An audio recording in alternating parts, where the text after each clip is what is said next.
बोले मतलब? बोले पानी पिया है, प्रसाद भी पा लीजिए मेरे घर का, एक साथ कर लीजिएगा प्रायश्चित उसका। ब्राह्मण बालक तो लाल वर्ण का हो गया उसका चेहरा। तुम कह कैसे सकती हो मुझसे, मैं तुम्हारे घर का भोजन करूंगा।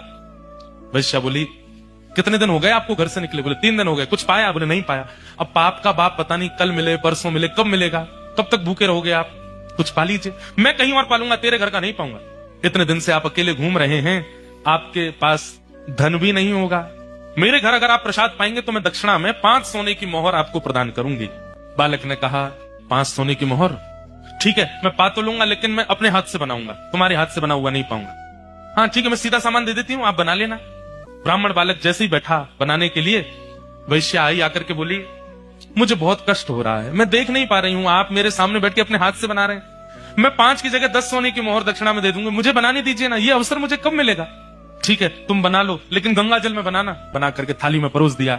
ब्राह्मण जैसे ही पाने के लिए बैठे, वैश्या ने कहा आपकी आज्ञा हो तो एक कवल में अपने हाथ से तोड़ के खिलाऊं आप?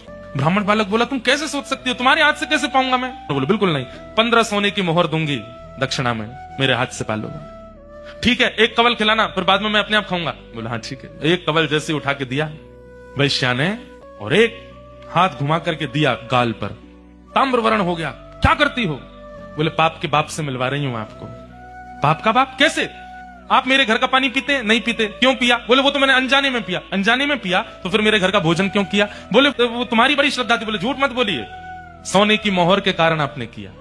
5 सोने की मोहर के कारण मेरे घर का भोजन स्वीकार कर लिया, 10 सोने की मोहर के कारण मेरे हाथ का बना स्वीकार कर लिया, और 15 सोने की मोहर पर आप मेरे हाथ से खाने तक को राजी हो गए।